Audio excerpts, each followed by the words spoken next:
दोस्तों, इस सरकार द्वारा किए गए किसी भी काम से अगर आप खुश नहीं हैं या देश में किसी भी तरह की कोई घटनाएं घट रही है और आपको लगता है कि इस घटना का जिम्मेदार सरकार है और सरकार से मुझे एक जिम्मेदार नागरिक होने के नाते सवाल पूछना चाहिए, तो सवाल मत पूछिए, क्योंकि सवाल पूछना आपके लिए महंगा पड़ सकता है और आप पर देशद्रोह का मुकदमा भी हो सकता है। सुन के आपको थोड़ा अजीब लग रहा होगा कि एक लोकतांत्रिक देश में ऐसा कैसे हो सकता है, जिस देश में सभी नागरिकों को संविधान के आर्टिकल 19(1)(a) के तहत अभिव्यक्ति की आज़ादी, उस देश के ही नागरिक को अपने ही देश की सरकार से सवाल पूछने पर देशद्रोह का मुकदमा कैसे हो सकता है।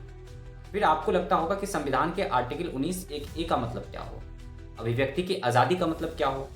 यह सब तो अपनी जगह सही है, लेकिन इस समय वैसा ही हो रहा है जैसा सरकार चाह रही है। हालांकि कोर्ट ऐसे व्यक्ति को न्याय देती है जिसके ऊपर सरकार झूठे मुकदमे को लादने का काम करती है। लेकिन मैं ऐसा क्यों कह रहा हूं, यह जानने के लिए आप पहले नेहा सिंह राठौर का और लखनऊ यूनिवर्सिटी में भाषा विज्ञान में प्रोफेसर सहायक के पद पर कार्यरत डॉक्टर मेदुषा का वीडियो देखिए। एक फोन कॉल से दूसरे देशों की वॉर रुकवाने वाले पॉपा अपने देश में आतंकवादी हमला नहीं रुकवा पाए और अंधभक्त मुझसे कह रहे हैं कि ऐसी बातों पर राजनीति और सवाल मत करो। तो किस बात पर सवाल करूं? शिक्षा पर, जिसे मुद्दा ही नहीं समझा जाता, या स्वास्थ्य पर, जिस पर सवाल करना अब आउट ऑफ फैशन हो गया है? बोलो किस पर सवाल करूं? बेरोजगारी पर, जिसके जवाब में तुम्हारे अब्बा हुजूर पकौड़ा तलने की सलाह देते हैं? अरे जब देश की राजनीति ही राष्ट्रवाद और हिंदू मुसलमान के मुद्दे पर चल रही है, उसके बाद भी आतंकी हमलों में देशवासी मारे जा रहे हैं, तो सवाल किस मुद्दे पर करूं? 56 इंच की छाती पर देश के सारे मुद्दों को समेट देने वाले मोदी जी की सरकार में आतंकवादी हमले होंगे और नागरिकों की हत्या होगी, तो सवाल क्या मोहम्मद अली जिन्ना और नेहरू जी से पूछा जाएगा? नागरिकों की मौत और आतंकवादी हमलों पर सवाल क्यों नहीं पूछा जाना चाहिए भाई? इन सवालों से इतना डर क्यों रहे हैं आप? अपनी ही सरकार में हुए पुलवामा आतंकी हमले के शहीदों की मौत पर बेशर्मी से वोट मांगने वाला ये आदमी पहलगाम के पर्यटकों की मौत पर भी वोट मांगेगा और अंधभक्त इसे मास्टर स्ट्रोक बताकर वोट भी देंगे। लेकिन इनका कहना है कि सवाल नहीं पूछा जाना चाहिए। बस 2-4 दिनों की बात और है, भक्तों के पॉपा पहलगाम आतंकी हमले पर रोते हुए बिहार चुनाव की नींव डालते दिखेंगे और अंधभक्त वो बिहार चुनाव में रोते हुए ढोंगी जी की रील शेयर करते दिखेंगे। My name is Dr. Medusa and today let me teach you what is the meaning of monetizing grief. ज्यादा दूर नहीं जाना है, आप हमारी देश की गिद्ध मीडिया को ही देख लीजिए। गिद्ध नहीं, बेचारे अच्छा काम करते हैं। Maggot media, just look at the maggot media that we have in our country. देश में इतनी बड़ी ट्रेजेडी होती है, 27 लोगों को मार दिया जाता है और इन्हें सरकार, होम मिनिस्टर, डिफेंस मिनिस्टर, इन सबसे सवाल करना तो आता ही नहीं, अपनी ड्यू डिलिजेंस करनी भी नहीं आती। सोशल मीडिया पर वायरल एक रील उठाते हैं और शुरू हो जाते हैं कि देखिए ये है फलाने फलाने कपल की आखिरी reel. Hi guys, we are alive, of course.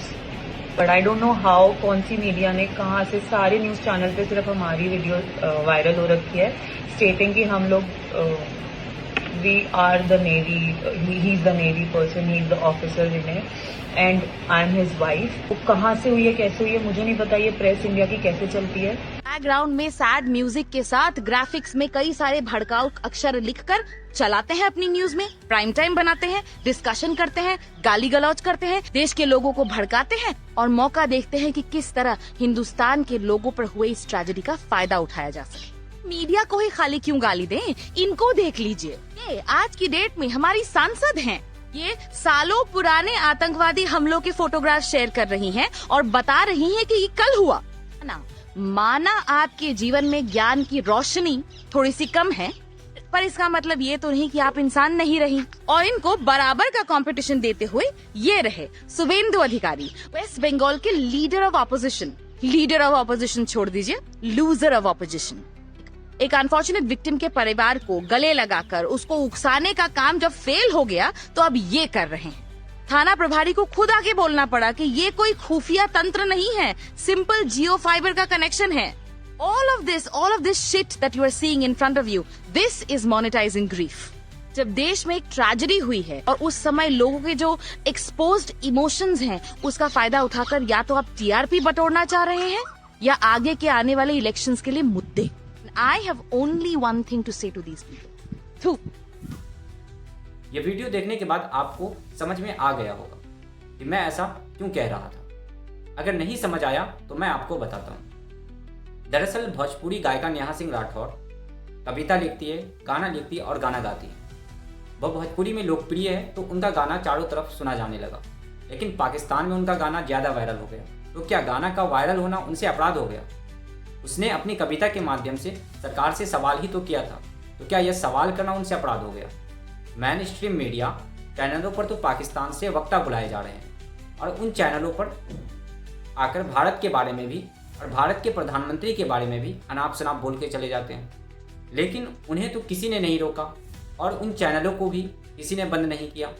Pakistani आकर भारत के चैनल पर कुछ भी बोल सकते हैं, लेकिन भोजपुरी लोक गायिका नेहा सिंह राठौर के बोलने और गाने पर तो FIR हो गई। यह कैसा लोकतंत्र है? यह कैसी अभिव्यक्ति की आज़ादी है कि एक तरफ मेन स्ट्रीम मीडिया कुछ भी करे तो उस पर कोई कार्रवाई नहीं और न ही उसे बंद करने की कोई धमकी दी जा रही है, लेकिन दूसरी तरफ नेहा सिंह राठौर के सवाल करने पर FIR हो जाती है। यह पूरा मामला घटने पर नेहा सिंह राठौर की क्या प्रतिक्रिया आई और उन लोगों को क्या कहा जिन्होंने उन पर देशभक्ति का सवाल खड़ा किया? आप पहले नेहा सिंह राठौर की यह वीडियो देखिए। भाजपा का IT सेल मुझे देशद्रोही बताकर ट्विटर पर ट्रेंड चला रहा है, सिर्फ इसलिए कि मैं देश के प्रधानमंत्री से सवाल पूछती हूँ। ये लोग मुझे देशद्रोही इसलिए कह रहे हैं क्योंकि पाकिस्तान के किसी ट्विटर अकाउंट ने मेरा वीडियो कॉपी करके लगा दिया। भाजपा का IT सेल और गोदी मीडिया के बिके हुए सरकारी पत्रकार देशभक्ति का सर्टिफिकेट बांट रहे हैं। वो लोग जिन्होंने देश को धर्म के नाम पर बांटने में कोई कसर नहीं छोड़ी, वो देशद्रोही और देशभक्त का सर्टिफिकेट बांट रहे हैं। मैंने आज तक कभी नहीं बताया, कहना जरूरी नहीं समझा, लेकिन आज जब बात मेरी देशभक्ति पर आ गई है तो जान लीजिए, मेरे परिवार और खानदान के कुल मिलाकर 14 लोग भारतीय सेना और अर्धसैनिक बलों में अपनी जान दांव पर लगा चुके हैं। मेरा अपना सगा भाई अभी भी छत्तीसगढ़ के जंगलों में नक्सलियों से लड़ रहा है। मेरे अपने सगे चारों मामा आर्मी में अधिकारी रहे हैं, जिनमें से 2 लोग कारगिल की जंग लड़ चुके हैं। चाहे थल सेना हो या वायु सेना, मेरे भाई आज भी देश की सेनाओं में हैं और ये 2-2 रुपए के ट्रोल IT सेल वाले मुझे देशद्रोही कह रहे हैं। इनकी हिम्मत कैसे हुई? है औकात तो जाकर उससे सवाल पूछो जिसने देश को 10 साल में आतंकवाद से मुक्त कराने की बात कही थी। कहां गई उनकी 56 इंच की छाती? मुझे देशद्रोही कहेंगे ये बिके हुए लोग। कितने नेताओं के अपने बच्चे फौज में हैं? बताओ गिन के।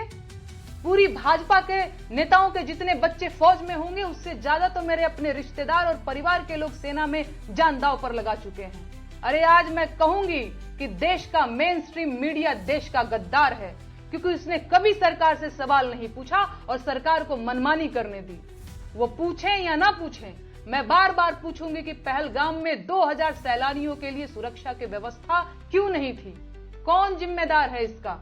आतंकी हमले के बाद बिहार में रैली करना इतना जरूरी था? भाजपा का IT सेल देश का गद्दार है, क्योंकि उसने देश को हिंदू मुसलमान में बांटने की कोशिश की। है कोई जवाब? देशद्रोही कहेंगे ये मुझे। अगली जो खबर है वह लखनऊ यूनिवर्सिटी में भाषा विज्ञान में सहायक प्रोफेसर के पद पर कार्यरत डॉक्टर मेदुषा की है। डॉक्टर मेदुषा की गलती यह है कि उसने 22 अप्रैल को पहलगाम में हुए आतंकी हमले के बाद जोश, गुस्सा और हमले में हुए 26 लोगों की हत्या के दुख में आकर उसने अपनी बात कहते हुए वीडियो बनाई, जिसमें साफ साफ सरकार की आलोचनाएं दिख रही थी।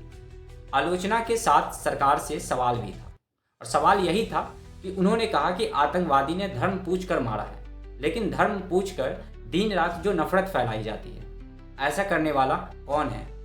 ऐसे लोगों पर सरकार कार्रवाई क्यों नहीं करती है? तो सरकार ने डॉक्टर मेदुषा पर ही FIR कर दिया और एक नहीं 6 धाराएं भारतीय न्याय संहिता की लगाई और एक सूचना प्रौद्योगिकी अधिनियम की धारा 69A लगा दी गई। डॉक्टर मेदुषा के सवाल से देश की संप्रभुता और अखंडता को खतरा कैसे पहुंचा है? सवाल तो सरकार से इस पर भी बनता है कि FIR का आधार क्या था।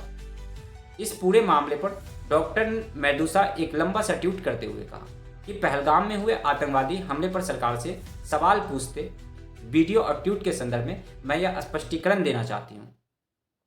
मेरे द्वारा किए गए ट्वीट और बनाए गए वीडियोस में आतंकवादी या आतंकी शब्द सिर्फ और सिर्फ पाकिस्तान द्वारा समर्थित और प्रायोजित आतंकवादियों के लिए। जिन्होंने पहलगाम में धर्म पूछकर भारतीयों की निर्मम हत्या को अंजाम दिया।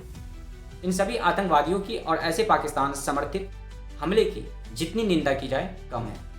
भारत की अस्मिता और अक्षुण्णता के लिए ऐसी विषम परिस्थिति में हम सभी को एकजुट रहने की सबसे ज़्यादा आवश्यकता है।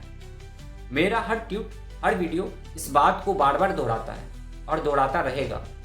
मुझे अत्यंत दुख है कि एक शिक्षक होते हुए भी मैं यह समझा नहीं पाई कि मेरा आशय क्या था। भाषा विज्ञान की डिग्री रखते हुए भी मेरी भाषा इतनी साफ नहीं हो पाई कि मेरे देशवासियों तक मेरा संदेश सीधा पहुंचे। देश में एकता और शांति का संदेश कभी नहीं सोचा था कि मेरे संविधान द्वारा कहे गए मेरे दायित्वों का पूर्ण श्रद्धा से निर्वहन करते हुए मुझे पाकिस्तान से जोड़ा जाएगा। इससे मेरी और मेरे विश्वविद्यालय की आत्मा पर चोट लगी है। हमारी छवि धूमिल है। मेरे देशभक्ति पर सवाल खड़ा हुआ है। मुझे इस बात का खेद है कि मेरे शब्दों के अर्थ का अनर्थ हुआ है और आपको दुख पहुंचा है। मैं कल भी अपने देश और देश के लोगों के साथ खड़ी थी, आज भी हूं और मरते दम तक रहूं। अगली जो खबर है वह यह है कि नेशनल न्यूज चैनल 4 PM बंद कर दिया गया है। इसके तकरीबन 7 मिलियन से ज़्यादा यूट्यूब पर सब्सक्राइबर है। 4 PM के संपादक संजय शर्मा के अनुसार उन्हें कारण नहीं बताया गया, लेकिन इस चैनल ने क्या गलती की होगी कि राष्ट्र सुरक्षा को खतरा हो गया। इसने तो यही किया होगा कि प्रधानमंत्री मोदी और गृह मंत्री अमित शाह की आलोचना की होगी। यह सवाल ही किया होगा कि खतरा में चूक कैसे हो गई।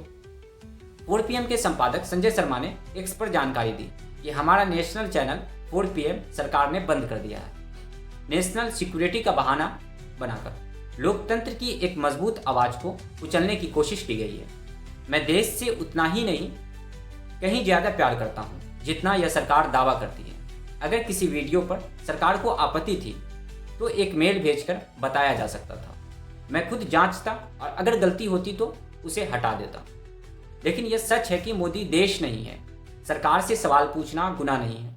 लोकतंत्र में आवाज उठाना हमारा अधिकार है।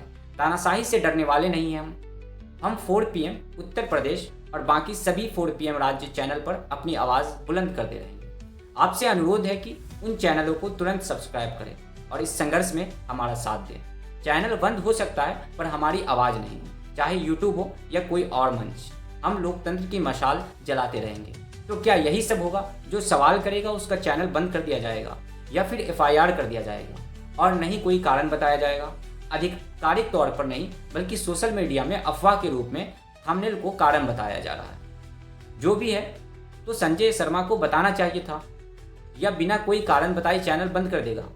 समाजवादी पार्टी के नेता अखिलेश यादव ने कहा, नेहा सिंह राठौर के खिलाफ मामला दर्ज होने की निंदा करते हैं। राजनीतिक दल सवाल नहीं करेंगे तो और क्या करेंगे? सरकार ने तो आधिकारिक तौर पर कुछ बताया नहीं, तो क्या विरोधी दल के नेताओं का सवाल करना अपराध है? अखिलेश यादव ने एक्स पर सवाल करते हुए पूछा है कि पूछता है पहलगाम का पर्यटक, खबरों के बीच मेरी रक्षा करने वाला कोई वहां क्यों नहीं था? कुछ ऐसे लोगों को चारों तरफ से सरकार की ओर से चाक चौबंद सुरक्षा घेरा क्यों दिया जाता है, जो बाद में ठग साबित होते हैं? कोई कुछ बनकर इतने संवेदनशील इलाके में सुरक्षा कैसे पा सकता है? क्या पहले कोई जांच पड़ताल नहीं होती है? जश्नजीवी भाजपाई जब यहाँ विवादित निजी कार्यक्रम आयोजित करते हैं तो लगभग 2500 VVIP के लिए हजारों सुरक्षा कर्मियों के कई घेरे बना दिए जाते हैं, वह भी उनके निजी कार्यक्रम में जिनका काम किसी और के शब्दों को स्वर देना है, जिनका स्वयं कोई अस्तित्व नहीं, जो न्यायालय तक की अवमानना करते हैं। ऐसे लोगों को सुरक्षा किस आधार पर मिलती है? यह अति गंभीर प्रश्न है। जिन्होंने अपनों को खोया उन पर दबाव डालकर बयान भले बदलवा दिया जाए, लेकिन भाजपाई याद रखे बयान बदलवाने से सच नहीं बदल जाता है। तो क्या यह सच नहीं कि धर्म पूछकर नफरत फैलाई जा रही है? ऐसी अनेकों वीडियो सोशल मीडिया पर लगातार वायरल होती है, जिसमें सब्जी वाले को उनका नाम पूछकर गांव में आने से मना करता है, तो कहीं फल वाले को कहता है कि तुम अपने ठेलों पर मुल्ला लिख कर चलो, तो कहीं सब्जी वाले का ठेला को पलट दिया जाता है, तो कहीं कई जगहों पर कश्मीरी को मारपीट कर भगाया जाता है, तो कहीं उनको सड़क पर सामान बेचने से मना किया जाता है, तो कहीं उनका बहिष्कार किया जाता है। तो क्या इस मुद्दे पर सरकार से सवाल नहीं किया जा सकता? नेहा सिंह राठौर और डॉक्टर मुदिशा ने क्या किया था? सरकार से सवाल ही तो किया था। सवाल तो सरकार से देश का हर नागरिक कर रहा है। सवाल तो हमले में मारे गए बेकसूर 26 लोगों का परिवार भी कर रहा है। तो क्या इन सभी के खिलाफ FIR होगी? इंडियन एक्सप्रेस की खबर है कि कि पूर्वोत्तर में पहलगाम हमले के बाद सोशल मीडिया पर लिखने के आरोप में 22 लोगों को गिरफ्तार किया गया है। इनमें से 17 लोग केवल असम से गिरफ्तार हुए। AIDUF पार्टी के विधायक अमीनुल इस्लाम को भी गिरफ्तार किया गया है। रिपोर्ट में यह साफ नहीं है कि किस कारण से 22 लोगों को गिरफ्तार किया गया है, लेकिन मुख्यमंत्री हेमंत बिस्व शर्मा ने ट्वीट किया है कि अगर कोई प्रत्यक्ष या अप्रत्यक्ष रूप से पाकिस्तान का समर्थन करता पाया गया तो उसे सहन नहीं किया जाएगा। अप्रत्यक्ष रूप से पाकिस्तान समर्थन की परिभाषा क्या होगी और किसकी होगी और किस आधार पर यह तय किया जाएगा? ऐसी चुप्पी वाली परिभाषा के डर से तो आम आदमी सवाल अब तो नहीं पूछेगा, क्योंकि जो 100 बार सोचने पर एक बार सरकार से सवाल पूछने की हिम्मत मुश्किल से जुटा पाता है, अब तो उनके सवाल मन के भीतर ही खत्म हो जाएंगे। दरअसल सरकार की हालात ऐसी है कि वो डॉक्टर मेदुसा और नेहा सिंह राठौर जैसी आवाज़ को तो FIR करके दबाया जाता है, या 7 मिलियन वाले 4 PM न्यूज़ चैनल को बंद करके तो उनकी आवाज़ को चुप कराने की कोशिश की जाती है। लेकिन गोदी मीडिया पर पाकिस्तानी वक्ता आकर देश के बारे में अनाप शनाप बोलता है, उससे सरकार को कोई आपत्ति नहीं है और न ही राष्ट्रीय सुरक्षा को कोई खतरा है, क्योंकि यह बात आप लोगों को भी पता है कि गोदी मीडिया पत्रिका के लिए नहीं बल्कि यह BJP के लिए है। यह खबर कैसी लगी कमेंट बॉक्स में अपनी राय जरूर दें। यह वीडियो को आप फेसबुक पर देख रहे हैं तो फेसबुक पेज को लाइक और फॉलो करें, और यूट्यूब पर देख रहे हैं तो चैनल को सब्सक्राइब करें और वीडियो को लाइक करें। शुक्रिया।